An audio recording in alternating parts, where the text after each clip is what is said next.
La crise entre l'Algérie et la France, cette crise politique, cette crise qu'on pensait qu'elle va rester uniquement politique et diplomatique, un malheureux incident s'est produit à cause de cette détérioration inédite, de l'aggravation de la crise entre l'Algérie et la France, la visite d'un important homme d'affaires qui est considéré comme la 5e fortune de France, le 5e homme le plus riche de France, devait effectuer une visite hier 15 avril 2025 à Alger. Et il devait être même reçu par Abdelmajid Tebboune pour annoncer des investissements extrêmement importants. Et bien tout cela n'aura pas lieu, n'a pas pu avoir lieu à cause de la crise politique entre l'Algérie et la France. Il s'agit effectivement du déplacement de M. Rodolphe Saadi. M. Rodolphe Saadi, très connu, à la tête du groupe CMA-CGM, qui est considéré, classé comme le 3e armateur mondial. Et bien malheureusement, cette visite, à cause de l'escalade diplomatique entre les deux pays, a été annulée. Ou qui est perdant? C'est l'Algérie qui est perdante, parce que CMA-CGM, si elle n'investit pas en Algérie, elle va aller investir au Maroc. L'Algérie, c'est pas le seul pays méditerranéen. Et qui sont les perdants? Ce sont les jeunes Algériens qui vont perdre des emplois. Une conséquence directe. Les gens qui imaginaient que le conflit avec la France n'aurait pas de conséquences, que l'Algérie n'a pas besoin de la France, eh ben, va y dire, le CMA-CGM ne va pas investir en Algérie. Et vous tsebou la France, vous voulez que les sociétés françaises investissent chez nous? La crise entre l'Algérie et la France, cette crise politique, cette crise qu'on pensait qu'elle va rester uniquement politique et diplomatique, et beaucoup d'Algériens et d'Algériens pensaient qu'elle n'aurait pas d'impact concret ou crédible sur les intérêts économiques, les intérêts géostratégiques de l'Algérie. Et aujourd'hui 15 avril, hier plutôt 15 avril, un malheureux incident s'est produit à cause de cette détérioration inédite, de l'aggravation de la crise entre l'Algérie et la France. Et cet incident aura malheureusement un impact économique extrêmement important, puisque la visite d'un important homme d'affaires, qui est considéré comme la 5e fortune de France, le 5e homme le plus riche de France, et l'un des hommes les plus riches d'Europe et du monde, devait effectuer une visite hier 15 avril 2025 à Alger. Et il devait être même reçu par Abdelmajid Tebboune. Il devait même être reçu à la présidence de la République pour annoncer des investissements extrêmement importants, notamment dans le secteur logistique, le secteur très stratégique des ports et des terminaux à conteneurs dans les ports algériens. Et bien tout cela n'aura pas lieu, n'a pas pu avoir lieu à cause de la crise politique entre l'Algérie et la France. Il s'agit effectivement du déplacement de M. Rodolphe Saadi. M. Rodolphe Saadi, très connu, lui et sa famille pèsent plus de 32 milliards d'euros. Ils sont à la tête du groupe CMA-CGM, qui est considéré, classé comme le 3e armateur mondial. CMA-CGM, c'est en 2024 plus de 55,5 milliards d'euros de chiffre d'affaires. 55,5 milliards d'euros de chiffre d'affaires. CMA-CGM, qui dispose les Algériens la connaissent très très bien sa société, parce qu'à Marseille, où se trouve son siège social, ils ont une grande et imposante tour. C'est parmi les plus gros, les plus puissants armateurs ou opérateurs de transport de marchandises maritimes, de transport maritime de marchandises ou de fret maritime à travers le monde. C'est le 3e, plus de 55 milliards d'euros de chiffre d'affaires en 2024. CMA-CGM gagne plus d'argent que son attraque. Pour être un peu, elle a gagné plus d'argent que son attraque en 2024 et elle a gagné plus d'argent que son attraque en 2023. Juste pour vous mesurer un petit peu l'importance de cette société. Alors, CMA-CGM, c'est plutôt plus de 650 navires à travers le monde. C'est 160 000 marins et employés qui travaillent pour cette compagnie à travers 166 pays. C'est quand même énorme. C'est une mastodonte. Mais vraiment mastodonte. L'Algérie est le premier marché de CMA-CGM, avec le Maroc, notamment à travers la ligne du port de Marseille via plusieurs ports algériens. On estime que CMA-CGM détient à peu près 90% du marché du fret maritime algérien. Il faut savoir que nous sommes un secteur dans lequel nous n'avons aucune souveraineté. Le fret maritime, le transport des marchandises, le transport maritime de marchandises. Nous n'avons aucune souveraineté. Les compagnies publiques, l'Algérie a uniquement la capacité de transporter des conteneurs et des marchandises par voie maritime uniquement à hauteur de 3 à 4% de ses besoins. C'est-à-dire que nous pouvons, avec la CNAN, CNAN Nord, les entreprises étatiques, etc., qui existent depuis l'indépendance, depuis les années 70, et même il y a quelques privés qui veulent se lancer dans le domaine. Civital a essayé à un moment donné, mais les transporter uniquement que sa matière première avec un seul navire, et pour ses besoins de production, ses besoins d'exportation. Il y a le groupe Madar qui veut se lancer aussi bientôt dans le transport maritime, mais même avec toutes les entreprises publiques que nous avons à notre disposition, que l'Algérie a à sa disposition, nous ne pouvons transporter que les parts de marché sont uniquement de 3 à 4%. Plus de 90% des armateurs étrangers. Le principal armateur étranger qui domine et qui travaille sur le marché algérien, c'est CMA CGM. Sur certaines lignes, notamment les lignes européennes, notamment les lignes françaises, CMA CGM domine à plus de 90%.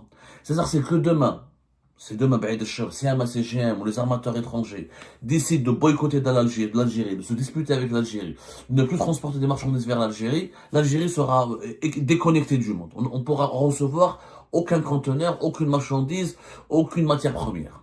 C'est pour vous dire que ce domaine est très dangereux, où nous n'avons aucune souveraineté. Les autorités algériennes se sont lancées récemment dans un plan où elles veulent faire des investissements pour que regagner un peu de souveraineté dans ce domaine-là. Parce que, bon, il y a CMA CGM, il y a Maersk, il y a MSC ou Costco, ça c'est des grandes compagnies mondiales. CMA CGM c'est classé 3e. Avec les chiffres que je vous ai donnés. L'Algérie veut développer des compagnies, des armateurs privés, les CNAN Nord, la CNAN et ses filiales. Il y a le groupe Madar qui va se lancer bientôt aussi, avec un projet dont on ne sait pas est-ce qu'il est intéressant, est-ce qu'il n'est pas intéressant, on ne sait pas vraiment. Bon, le groupe Madar, il est présent partout, dans les cigarettes, dans l'immobilier, dans l'hôtellerie, dans l'agroalimentaire. Qu'est-ce que vaut ce projet? On n'en a aucune idée. Mais l'objectif des autorités algériennes, c'est de garantir au moins 24 à 25% de parts de marché du fret maritime par des compagnies locales, par des compagnies nationales, pour ne pas dépendre aussi dangereusement de ces armateurs étrangers. Ce qui est logique, et c'est que d'ailleurs on a tardé pour se réveiller, ça fait de très longues années qu'on aurait dû sortir de cette dépendance, alors que dans les années 70, les années 80, on avait une véritable ambition au niveau du fret maritime, au niveau du transport maritime, que ce soit de passagers, de voyageurs ou de marchandises. Bon, l'Algérie, avec la décennie noire et la faillite la fin des années 80, a totalement disparu de ce secteur. Donc, pour booster les investissements dans le secteur maritime, l'Algérie avait un gros problème avec CMA CGM. CMA CGM, ils ont toujours eu des problèmes pour transférer leurs dividendes, pour récupérer leur argent, pour récupérer les devises qu'ils ont gagnées sur le marché algérien. Et les autorités algériennes leur exigeaient à chaque fois d'investir dans le pays, d'investir en Algérie, pour au moins que l'Algérie, qui est un très bon client de CMA CGM, au moins l'Algérie profite aussi de CMA CGM pour équilibrer les rapports. On est un gros marché, on est un marché extrêmement important, alors pourquoi l'Algérie n'en profiterait pas? Pourquoi CMA CGM, elle vient en Algérie, elle profite, elle gagne beaucoup d'argent, etc. Et c'est pas l'Algérie qui pourrait en profiter? Eh ben, cette fois-ci, il y a eu des négociations. Des autorités algériennes se sont engagées à offrir des facilitations pour que CMA CGM investisse dans le pays. CMA CGM ont établi un budget de presque 300 millions de dollars, 200 et quelques millions d'euros, pour investir dans le pays. Un projet sérieux, etc., qui consistait à quoi? Qui consistait à développer, à investir dans des infrastructures modernes dans les ports algériens. CMA CGM sont présents dans 9 ports algériens. Ils ont 9 lignes maritimes régulières qui relient l'Algérie à tous les ports du monde. Ils sont présents dans 9 ports.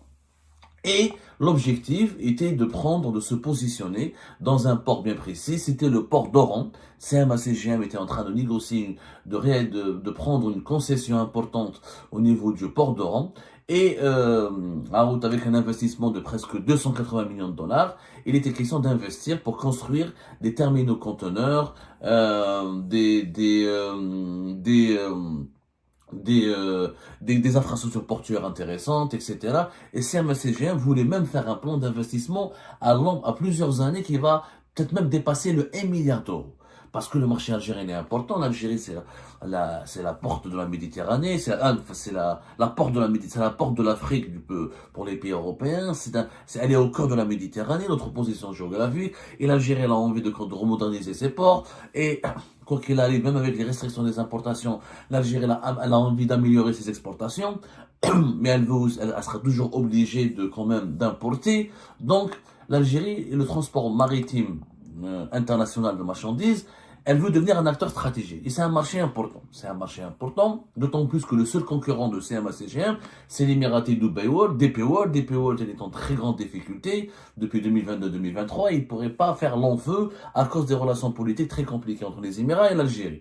Et CMA-CGM devait profiter pour, par exemple, ils étaient en train de négocier, encore une fois, prendre une concession au port d'Oran pour investir, pour créer une nouvelle ligne Oran-Marseille à travers une filiale du groupe CMA-CGM. 2000 emplois directs étaient prévus à travers cet investissement. Ensuite, CMA-CGM devait prendre d'autres concessions dans d'autres ports algériens. Il est question, par exemple, à Naba, Bjaya ou Skikda, pour développer de nouvelles lignes, ou à Razaouet. Et pour surtout investir dans des nouvelles infrastructures, des nouveaux terminaux de conteneurs, des stocks, des infrastructures de stockage, des nouvelles infrastructures de transbordement, de transit pour les navires. CMA-CGM, c'est un acteur logistique international. Donc le 15 avril 2025, Rodolphe Saadi, 5e fortune de France, devait arriver à Alger. Il devait arriver à Alger, il devait être reçu, il devait être accompagné par tout son staff, par pratiquement tous les membres de la direction générale de CMA-CGM. Une réception, une entrevue avec Abdelmajid Tebboune était prévue pour qu'Abdelmajid Tebboune encourage CMA-CGM à investir en Algérie. C'est une très très bonne chose. Enfin, une compagnie française, une compagnie internationale. CMA-CGM, c'est plus que français, c'est international. C'est vraiment une multinationale très puissante dans le domaine. Alors, les personnes qui devaient accompagner Rodolphe Saadi, c'était tout son état-major. Christine Cabou, il y avait aussi Patrice Belgamini, qui est son conseiller diplomatique, et la vice-présidente opération du groupe, Christine Cabot, qui devait aussi l'accompagner. Tout était prévu pour le 15 avril 2025. Et ben malheureusement, cette visite, à cause de l'escalade diplomatique entre les deux pays, a été annulée. Rodolphe Saadi a reporté son voyage, etc. Et les discussions avec les autorités algériennes sur cet investissement important, qui devait générer au moins 2000 emplois à travers la concession que devait obtenir CMA-CGM au port d'Oran, et ben ça a été gelé. Tous les investissements ont été gelés et les négociations datent depuis en septembre 2024. CMA-CGM, pour être encouragé par les autorités algériennes, ont même obtenu une taxe réduite pour les marchandises à destination de l'Europe via le port d'Oran et de Bjaya. Et c'était pour encourager justement CMA-CGM à investir dans les ports d'Oran et de Bjaya.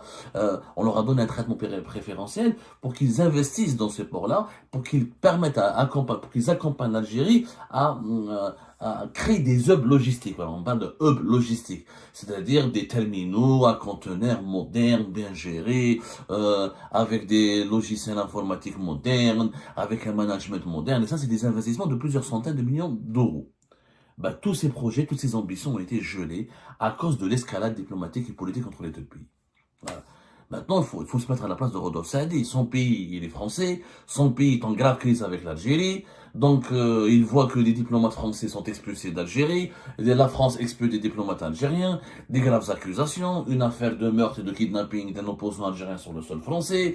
L'Algérie qui insulte et qui diffame et qui s'en prend au ministre de l'Intérieur. Le ministre de l'Intérieur français qui répond et qui accuse gravement les autorités algériennes et les services de renseignement algériens. Emmanuel Macron qui s'exprime et qui fait part de sa consternation. Comment voulez-vous que dans un climat aussi malsain, dans un climat aussi envenimé, on peut parler de business et d'affaires entre les deux pays? Et ben Rodolphe Saadi, il a reporté. Il a reporté sa visite, ou qui est perdant? C'est l'Algérie qui est perdante, parce que CMA-CGM, si elle n'investit pas en Algérie, elle va aller investir au Maroc. Elle ira investir en Tunisie. L'Algérie, c'est pas le seul pays méditerranéen. Et qui sont les perdants? Ce sont les jeunes Algériens qui vont perdre des emplois. C'est très bête. Une conséquence directe. Les gens qui imaginaient que le conflit avec la France n'aurait pas de conséquences, que l'Algérie n'a pas besoin de la France, eh ben, allez-y. CMA-CGM ne va pas investir en Algérie. Elle ira investir ailleurs. On espère qu'elle n'ira pas. On espère que c'était juste un report, parce que là on parle d'une visite qui a été reportée. Donc je précise, hein, c'est une visite qui a été reportée pour le moment. C'est pas une visite qui a été annulée. On parle de report. Et les annonces d'investissement n'auront pas lieu. Maintenant, reporter jusqu'à quand? Ça, on ne sait pas. Est-ce que si ça va être reporté à plusieurs mois, donc on va perdre un temps précieux pour concrétiser des investissements stratégiques dans un domaine où, encore une fois, le fret maritime ou le transport maritime international des marchandises est extrêmement stratégique. Extrêmement stratégique. Donc, et CMA-CGM, c'est un acteur fondamental. C'est le leader du marché algérien. À quoi a servi cette crise? À l'aide MLDZ, ou à l'aide des futilités, ou à l'aide Bruno Retailleau, nous avons saboté, nous avons compromis un investissement majeur de plusieurs dizaines, voire des centaines de millions d'euros. Parce que CMA-CGM a travaillé sur un plan. Les détails de ce plan n'ont pas été révélés. Nous, on a parlé de 300 millions de dollars. C'était une projection formulée par quelques sources proches de CMA-CGM, mais il est possible que CMA-CGM commence par Oran, par Bjaya, ensuite elle va s'étendre sur d'autres ports, et sur 5 ou 10 ans, ça va être des investissements de plus de 1 milliard d'euros.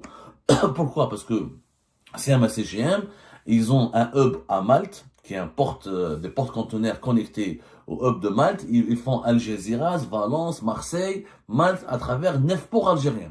Donc ils pourraient, ce qu'ils ont investi à Malte, à Algeciras, à Valence et à Marseille, ils peuvent le reproduire en Algérie pour développer encore davantage les capacités de transport maritime. Donc ça peut dépasser les 1 milliard d'euros sur une période de 5, 7 ou voire 10 ans. C'est quand même de l'argent, c'est quand même un import, et dans un domaine stratégique, parce que CMA-CGM peut transférer un savoir-faire, peut aider l'Algérie à développer ses propres campagnes, elle peut créer des campagnes, CMA-CGM peut s'allier avec des opérateurs algériens ou avec des compagnies publiques algériennes pour créer des filiales communes pour permettre aux Algériens d'apprendre le métier de l'armateur maritime, du transport maritime des marchandises. C'était un projet extrêmement ambitieux. Vraiment, c'était très très ambitieux. Voilà. C'est la 5e fortune de France quand même, l'un des hommes les plus riches du monde et de France, qui voulait investir en Algérie, Medjesh. Et comment voulez-vous qu'il vienne? Alors que son pays est en guerre, alors que le régime algérien mène une guerre diplomatique et politique d'une violence inouïe contre son pays. Et de mettre ce la France, vous voulez que les sociétés françaises investissent chez nous? Et après, il y a eu le CREA, le principal patronat privé algérien, qui a fait un communiqué pour manifester sa colère contre l'annulation de cette visite, le report, parce que officiellement du côté de CMA-CGM, on parle de report. Le CREA a fait un communiqué hier le 15 avril, suite à la mesure prise par les autorités françaises, déconseillant fortement à un dirigeant d'une entreprise française de transport maritime de se rendre en Algérie pour concrétiser un projet d'investissement. Le Conseil du renouveau économique algérien annule sa visite en France et sa rencontre prévue avec le mouvement des entreprises de France. Le CREA estime qu'il est paradoxal que les mêmes autorités françaises qui expriment des préoccupations quant à la participation limitée des entreprises françaises aux appels d'offres internationaux en Algérie prennent des mesures qui entravent les initiatives d'investissement privé. Maintenant, le CREA, à Kamel Moula, le patronat privé allié du pouvoir algérien et choyé par le pouvoir algérien, dénonce une ingérence des autorités françaises, une sorte de pression des autorités françaises qui auraient déconseillé, qui auraient convaincu Rodolphe Saadé de ne pas venir en Algérie à ce moment-là. Mais comment voulez-vous qu'il vienne alors que vous êtes en guerre contre son propre pays? Oui, la France doit investir en Algérie, je suis d'accord. Oui, les entreprises françaises doivent participer aux appels d'offres internationaux, doivent injecter de l'argent sur le marché algérien, doivent pouvoir créer des emplois sur le marché algérien. Mais pour faire du business, il faut qu'il y ait un climat sain. Il faut qu'on s'entende bien. Il faut qu'on arrive à se parler, à se dialoguer, à se respecter au moins. Il faut qu'on arrive au moins à se respecter. Mais il n'y a plus de respect, il n'y a plus de dialogue, il n'y a que des menaces, que du chantage, que de la violence, que de la tension. Comment voulez-vous qu'on arrive à parler business, à établir un climat? Les affaires, l'économie a besoin d'un climat serein. Le climat n'est pas serein. Rodolphe Saadé, il est très proche d'Emmanuel Macron. C'est l'un des soutiens d'Emmanuel Macron. Et qui veut, le soutien d'Emmanuel Macron va aller investir en Algérie, alors que l'Algérie, le régime algérien, insulte et cause des problèmes et déstabilise l'État français qui est dirigé par Emmanuel Macron. C'est pas possible à un moment donné. C'est comme si Redouane, dirigeant un homme d'affaires algérien, on lui demande, il va investir au Maroc alors que les relations sont empoisonnées avec le Maroc. C'est pas possible. L'empoisonnement des relations diplomatiques cause des préjudices pour l'économie. Et nous avons besoin des investissements français. Les grands groupes français peuvent créer des milliers d'emplois en Algérie. Il y en a qui disent on n'a pas besoin. Allez demander aux Turcs maintenant. Les Turcs qui viennent en Algérie, ils prennent des affaires, oui, ils prennent des contrats, oui, on n'a jamais vu des Turcs créer des infrastructures modernes au niveau des ports algériens. Les Chinois ne le font pas, ils sont partis ailleurs. Si un CGM, c'est la troisième mondiale. Elle est un darbe à France. Je crée un problème à cause d'un MDZ, pour un MDZ, et pour des considérations, à cause de certains opposants algériens qui établis à l'étranger, ou là, à cause de Bruno Rotaillot, et je compromets, je sabote ensuite des investissements importants qui auraient pu créer des emplois.